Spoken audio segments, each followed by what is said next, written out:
All right, Dan. I am going to do my very best to display. Oops, I always do that the wrong way. To display some of this one string clarity and maybe give a couple of launch ideas. We'll go nice and slow. I mean, you may want to learn one. I'll give several examples. I don't know, four, five, six examples, uh, different keys. And, like I said, it might be worth learning one verbatim more for the architecture than the line. I have no idea what I'm going to play. It's not like I've worked on these or anything. So here we go. So I think one of the ones that we talked about initially was like the G minor one. So if I'm over here, which we all know what that is, if I'm in that area or that part of the neck, things should be somewhat obvious. Let's see if I can get a little closer in here. There we go. That seems to be a little bit better as far as seeing the neck goes. Okay, so in that area, that's kind of cool. But we want to kind of be able to move over maybe into the B flat. So I just hand carried.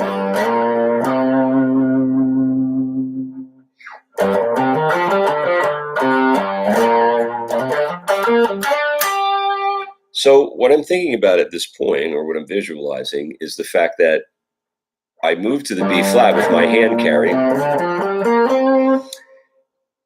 B flat major pentatonic is the same as G minor pentatonic, right? I know that you are aware of all that. So at this point, once I hand carry,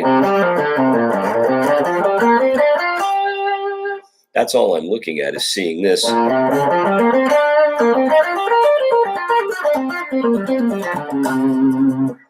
So what's going on there? This.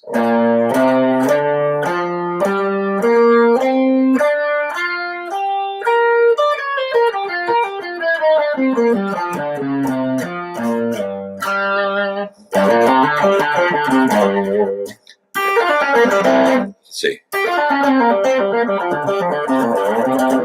There you go.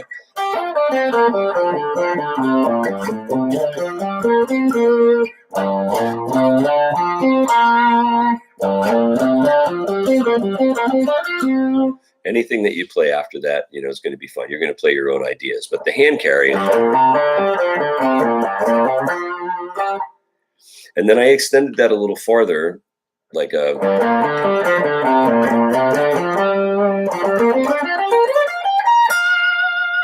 So there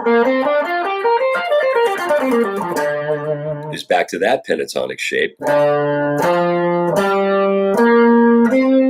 So you've got 10, 12, 10, 13, 10, 12, nope, 10, 13, 10, 12, 10, 12, 13, 15, 13, 15, 11, 13, and then 10, 13. I don't know why I'm spacing out on all those numbers. Let me do that again. 10, 13, 10, 13 is probably the cold medicine. 10, 12, 10, 12, 11, 13, 10, 13.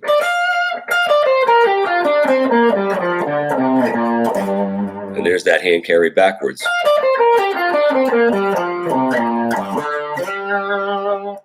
So that's one of them. I also talked about during the lesson about kind of like trying to pick up in a place if we'll use A major. So that type of thing. So I took my hand carry from this A. This one's on your paper.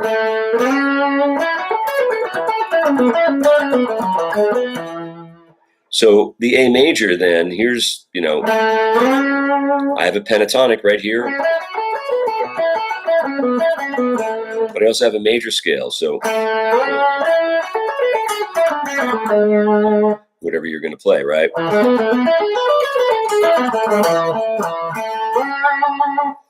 I also like this sort of approach for ending phrases sometimes. So maybe you're...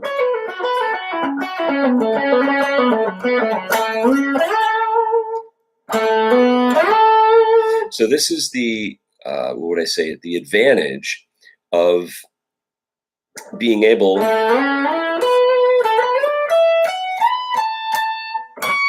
to play linear lines like that.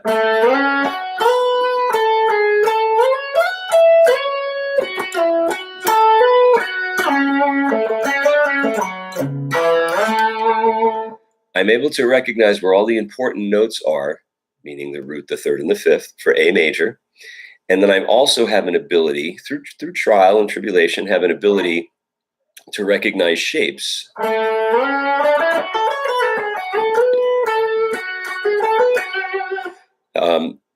As I move, I don't want to use the word modally, but I guess I will, as I move modally across the fingerboard. I don't like that because modes are not fingerings, right? Modes are sounds. But I think you understand what I mean by that. So.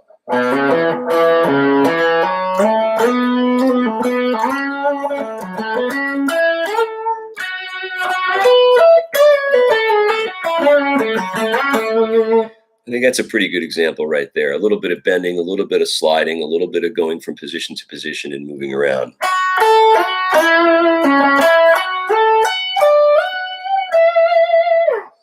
Another good one. Let's pick a different chord. Let's see. We did G minor. We did A major. Let's do like a G7 kind of thing. So of course I have this, just, G Mixolydian.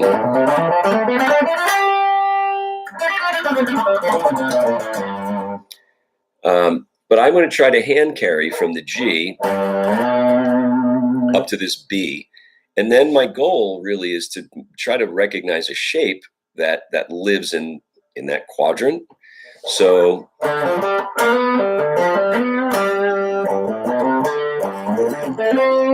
something like that.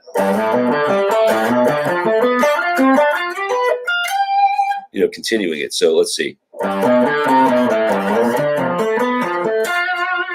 So that shape, I know that G7 arpeggio.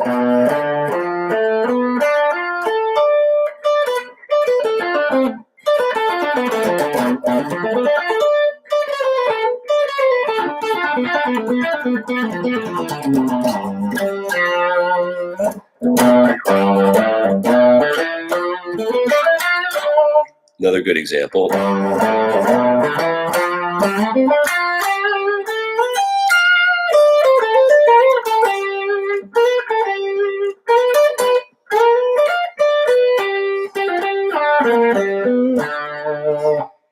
So when you practice these things, not on the sixth string, as you said, you should. It's okay. But the sixth and the first are the same. So if you just actually, the better thing to do is practice it on the first, and then the sixth will come into play or come into vision. But when you do this and you're used to it, G7 means this to you.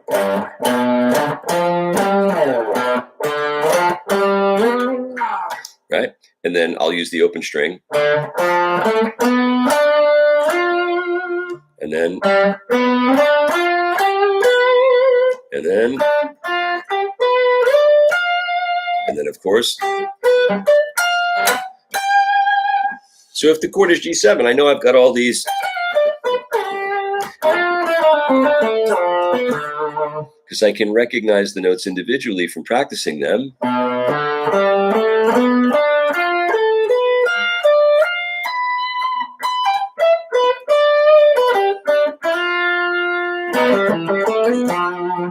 And that just gives you these really, I don't want to call them odd intervals, but there may be intervals, distance between two notes, intervals that are not as commonly played. Eventually everybody can go, right? Everybody can do that, but can you?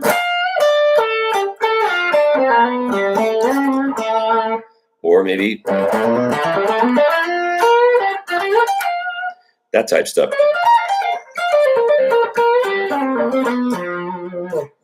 Those are nice things. All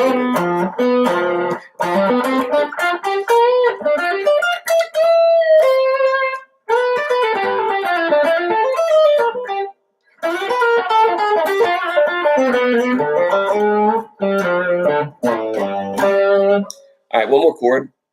So let me slow that down a little bit.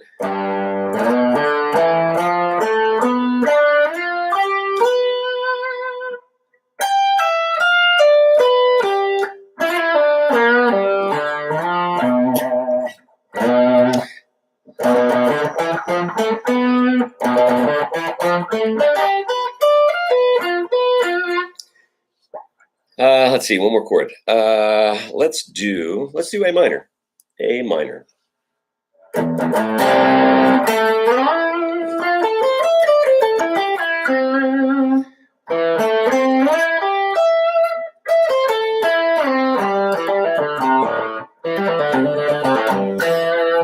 Got some open strings, nice stuff.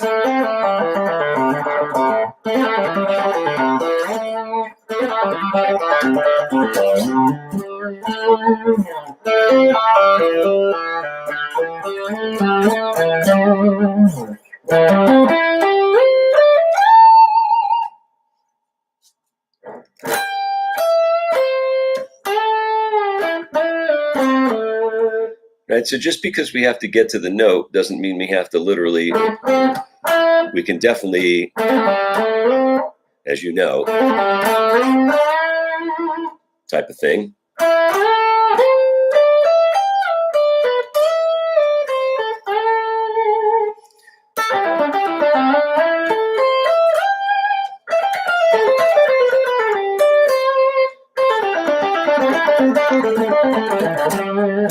And then once you start getting a few patterns involved,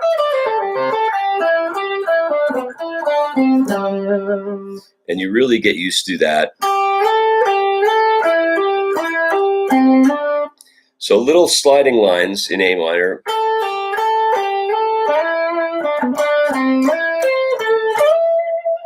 A lot of nice melodicism there.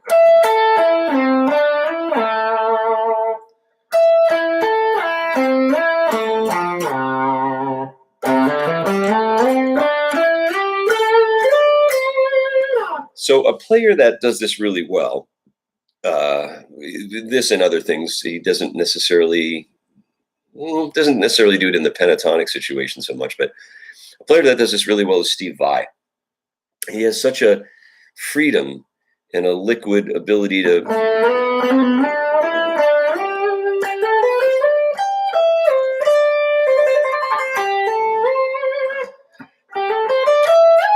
sorry.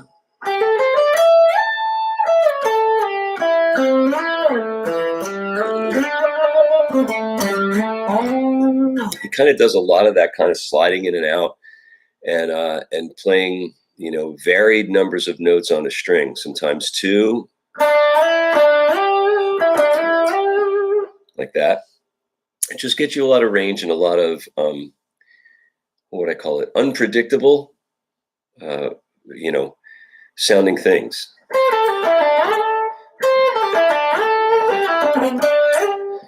That's not a normal thing you would play.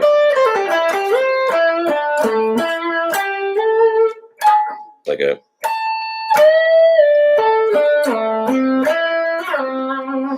really, really cool. So just have some fun with it. Make up some of your own. I know that the structure of, and by the way, feel free to combine two things like this. A major.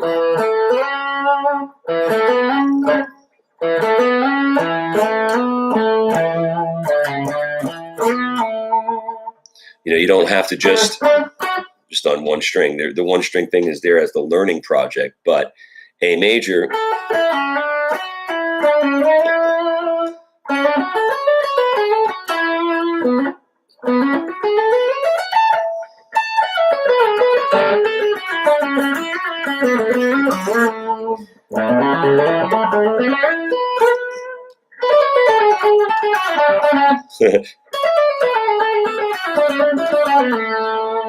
Those are a little more common, but you get the idea. So have some fun with it and list any questions you might have. All right, man. Enjoy.